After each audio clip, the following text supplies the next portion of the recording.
yes, it is possible कि आप किसी सब्जेक्ट में you are scoring 0 and still you got selected in SBI junior associate और SBI PO। जय हिंद दोस्तों, कैसे हो आप सब। मैं अंजनी कुमार, एक सर्विसमैन बैंकर।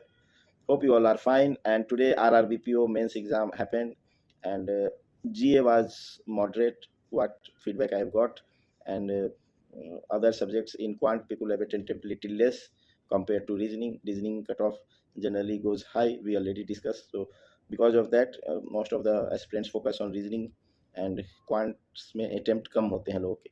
and बाकी इंग्लिश और हिंदी का मुझे कुछ खास आइडिया नहीं लग पाया रिव्यू से। मैं कमेंट करके बताना आपने कितने अटेम्प्ट किए और किस स्टेट से आप हो, ठीक है। एंड फिर पेपर कैसा लगा आपको subject wise.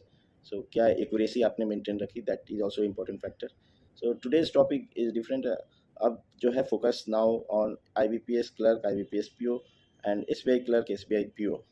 So what is the big difference between SBI clerk and SBI PO exam जो है वो सेक्शनल कट ऑफ का pressure SBI clerk and SBI PO में नहीं है। सेक्शनल कट ऑफ का प्रेशर मीन्स मिनिमम क्राइटेरिया नहीं है SBI का कि subject wise you have to score minimum this marks, ठीक है, जो कि RRB के एंड IBPS क्लर्क PO के केस में सेक्शनल कट ऑफ का भी कॉन्सेप्ट है।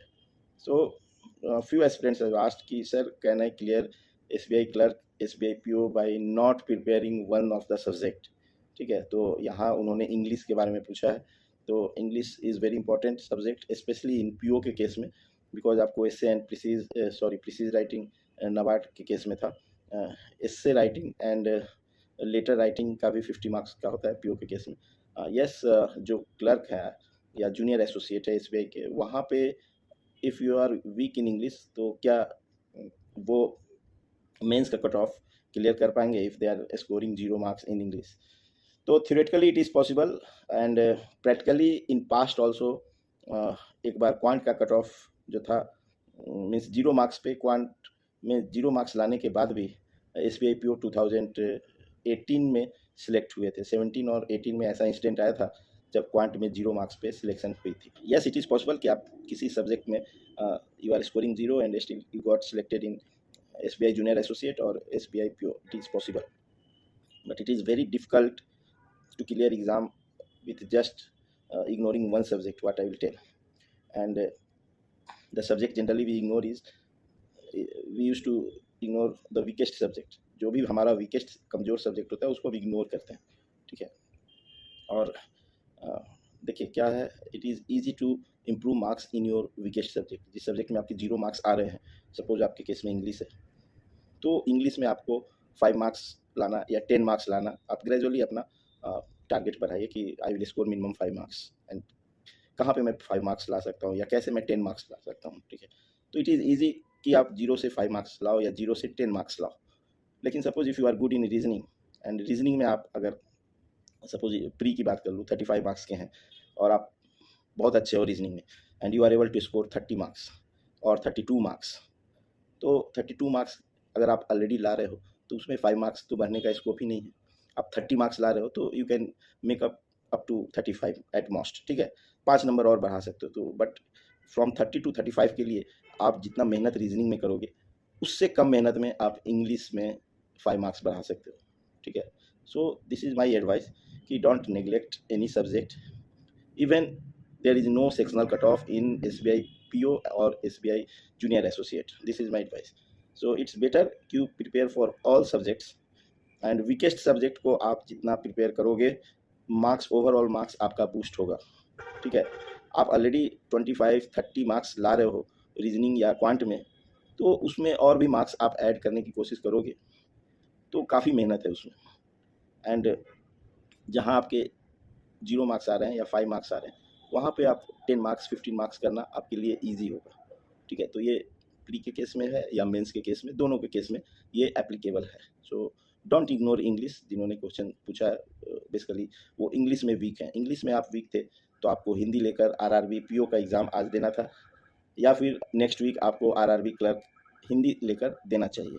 अगर फ्यूचर में कोई एस्पिरेंट 2024 में प्लान कर रहा है, अगर ये वीडियो देख रहा है तो ध्यान से समझ जाए, if your English is weak then RRB PO and RRB office assistant, ये आपके एग्ज़ाम्स आपको टारगेट करना चाहिए, बिकॉज यहाँ पे हिंदी इज़ ऑप्शनल। आप इंग्लिश पेपर अवॉइड कर सकते हो, हिंदी में एग्ज़ाम दे, हिंदी सब्जेक्ट का एग्ज़ाम दे सकते हो, ठीक है। So hope you understand what I want to say, and don't neglect any subject, this is my final advice. जो वीकेस्ट सब्जेक्ट पे काम करोगे उसमें ज़्यादा आपको रिवार्ड मिलेगा। ज़्यादा रिवार्ड क्यों मिलेगा? क्योंकि उसमें मार्क्स बढ़ने के चांसेस आपके ज़्यादा है, इंक्रीज़ होने के चांसेस ज़्यादा है। और बाकी आप समझो कि ऑलरेडी 30 मार्क्स में और आप कितना ऐड कर पाओगे। सो उन सब्जेक्ट्स को भी आप प्रैक्टिस करो जो आपके अच्छे हैं, बट ओवर टाइम मत दो उसको कि मैं 30 से 35 कर लूँ, I will get full marks, ठीक है। और प्री में तो आप कर भी सकते हो, मेंस में आपको टाइम नहीं मिलेगा। यहाँ पे सेक्शनल टाइम है, सेक्शनल कट ऑफ नहीं है, बट सेक्शनल टाइम है। आप सोचो 1 आवर का पेपर है, 20 मिनट्स का, आप 40 मिनट्स में क्वांट और रीजनिंग कर लिए, 20 मिनट्स आप बैठे रहोगे and you will not score anything, और you will score just 2-3-4 marks, then what will happen?